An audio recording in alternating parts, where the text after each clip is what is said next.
আসসালামু আলাইকুম। সবার আগে বাছাই করা 10টি আন্তর্জাতিক খবর জানিয়ে দেব। প্রথমেই থাকছে শিরোনাম। তবে তার আগে অনুরোধ থাকবে ভিডিওটিতে একটি লাইক দিবেন।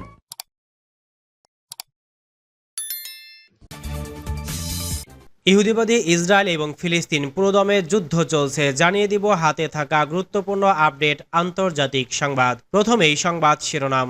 ইসরায়েলের মধ্য অঞ্চলে প্রথমবারের মতো হুতিদের ক্ষেপণাস্ত্রের আঘাত। এরপর জানিয়ে দিব সিনওয়ার গাজা ছাড়বেন না, যুদ্ধ চালিয়ে যাওয়ার সক্ষমতা হামাসের আছে। আরও জানিয়ে দিব রাশিয়ার আরও গভীরে হামলা চালানোর অনুমতি চান জেলেনস্কি। এদিকে খার্কিভে রুশ বোমা হামলায় নিহত 1, আহত 42।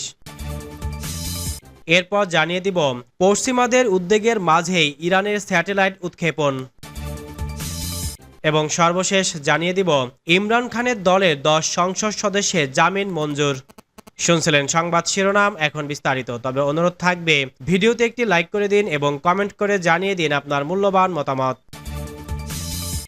ইসরায়েলের মধ্য অঞ্চলে প্রথমবারের মতো হুতিদের ক্ষেপণাস্ত্রের আঘাত। ইয়েমেনের হুতি বিদ্রোহীদের ছোড়া ক্ষেপণাস্ত্র প্রথমবারের মতো ইসরায়েলের মধ্য অঞ্চলে পৌঁছাতে পেরেছে। গতকাল রোববার ক্ষেপণাস্ত্রটি ছোড়া হয়। এই ঘটনার প্রতিক্রিয়ায় ইসরায়েলের প্রধানমন্ত্রী বেনিয়ামিন নেতানিয়াহু বলেছেন, এর জন্য ইরান সমর্থিত হুতিদের চড়া মূল্য দিতে হবে। হুতি বিদ্রোহীদের সামরিক মুখপাত্র ইয়াহিয়া সারিয়া বলেন, তাদের ছোড়া যে ক্ষেপণাস্ত্র ইসরায়েলের মধ্যাঞ্চলে পৌঁছেছে সেটি নতুন একটি হাইপারসনিক ব্যালিস্টিক ক্ষেপণাস্ত্র। 2040 কিলোমিটার দূরত্বের ওই লক্ষ্যে পৌঁছাতে ক্ষেপণাস্ত্রটি সময় লেগেছে মাত্র 11.5 মিনিট। ইসরায়েলি সামরিক বাহিনীর এক কর্মকর্তা বলেন, আকাশ প্রতিরক্ষা ব্যবস্থা ব্যবহার করে আকাশে ক্ষেপণাস্ত্রটি টুকরা টুকরা করে দেওয়া হয়েছে, তবে এটি পুরোপুরি ধ্বংস করা হয়নি। ক্ষেপণাস্ত্রটি লক্ষ্যে পৌঁছানোর কিছুক্ষণ আগে স্থানীয় সময় সকাল 6:35 দিকে তেল আবিব ও ইসরায়েলের মধ্য অঞ্চলে বিমান হামলাজনিত সতর্ক সংকেত বেজে ওঠে। সেখানকার বাসিন্দারা তখন দ্রুত নিরাপদ আশ্রয়ে চলে যান। বিকট শব্দ শোনা গিয়েছিল। সিনওয়ার গাজা ছাড়বেন না, যুদ্ধ চালিয়ে যাওয়ার সক্ষমতা হামাসের আছে। গাজা উপত্যকায় 11 মাসেরও বেশি সময় ধরে চলা যুদ্ধে ব্যাপক ক্ষয়ক্ষতি হওয়া সত্ত্বেও ফিলিস্তিনের ইসলামী প্রতিরোধ আন্দোলন হামাসের কাছে ইসরায়েলের বিরুদ্ধে লড়াই চালিয়ে যাওয়া যথেষ্ট সম্পদ রয়েছে এমন দাবি করেছেন তাদের এক সিনিয়র কর্মকর্তা। তিনি আরও বলেছেন, হামাস নেতা ইয়াহিয়া সিনওয়ার কোনো অবস্থাতেই গাজা ছাড়বেন না।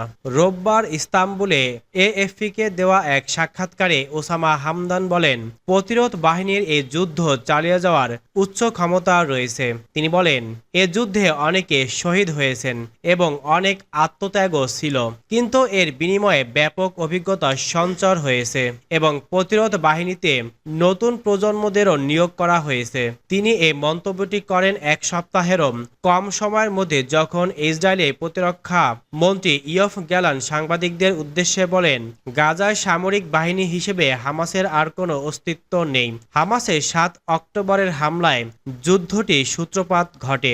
রোববার হামদান বলেন, এই যুদ্ধের যে আকার, মাত্রা এবং পরিসর অনুযায়ী হতাহতের সংখ্যা যতটুকু ধারণা করা হয়েছিল তার চেয়ে অনেক কম। রাশিয়ার আরও গভীরে হামলা চালানোর অনুমতি চান জেলেনস্কি। রাশিয়ার আরও গভীরের সামরিক লক্ষ্যবস্তুতে, বিশেষ করে বিমান ঘাঁটিতে হামলা চালাতে পশ্চিমাদের অনুমতি চাইছেন ইউক্রেনের প্রেসিডেন্ট ভলোদিমির জেলেনস্কি। ইউক্রেনের খার্কিভে রাশিয়ার ভয়াবহ হামলার পর জেলেনস্কি এই আহ্বান জানান।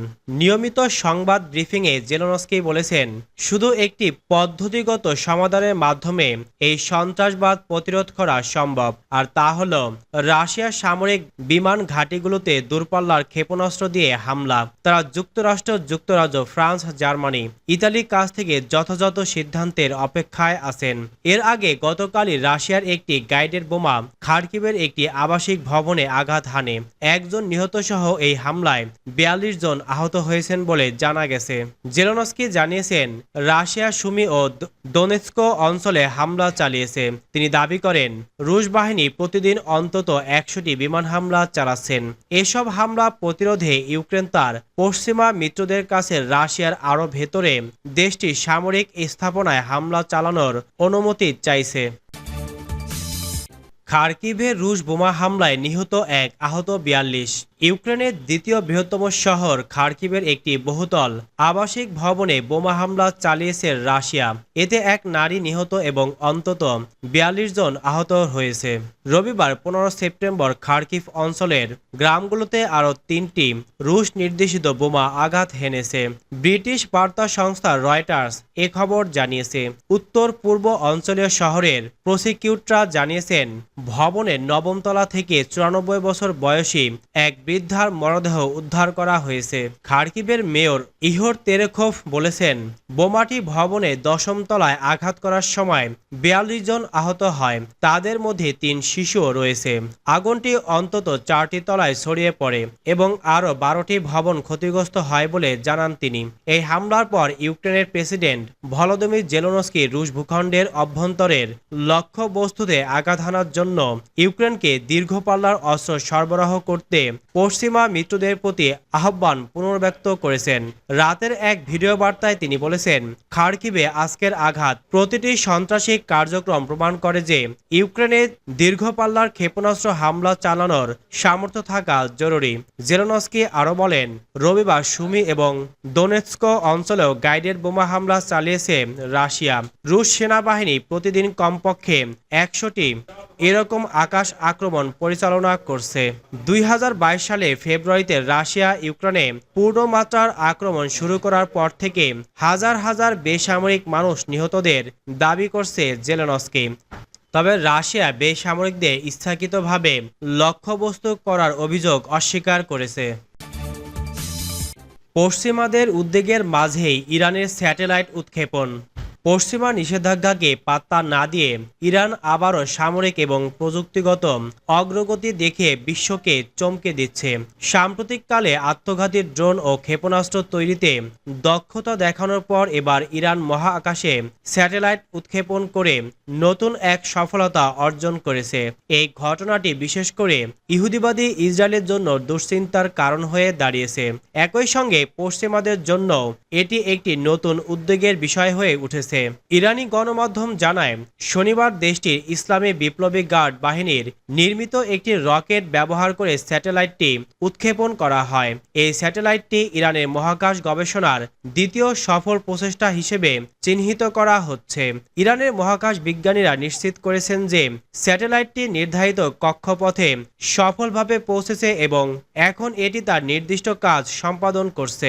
বিশ্ব গণমাধ্যমে বিশ্লেষণে উঠে এসেছে, তেহরানে প্রায় 350 কিলোমিটার পূর্বের শহর শাহরুদের উপকণ্ঠ থেকে বিপ্লবী গার্ডের ঘাঁটি থেকে এই উৎক্ষেপণ পরিচালিত হয়।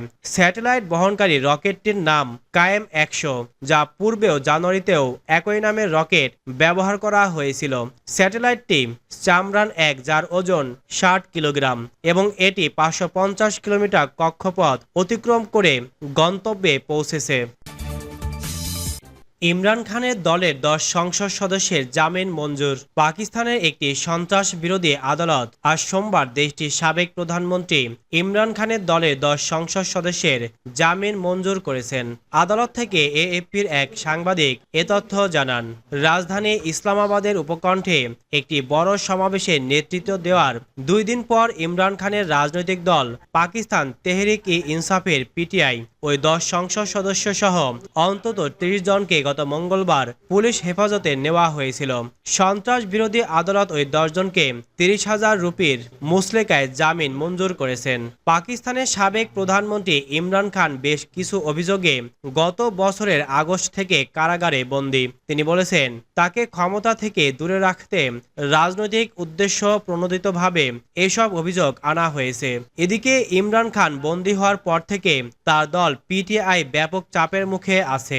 জামিনপ্রাপ্ত 10 সংসদ সদস্যের কয়েকজনকে পাকিস্তানি জাতীয় পরিষদে তাদের নিজ কার্যালয় থেকে আটক করা হয়। তাদের বিরুদ্ধে বিক্ষোভ আইন ও সন্ত্রাস বিরোধী আইনে অভিযোগ আনা হয়েছিল।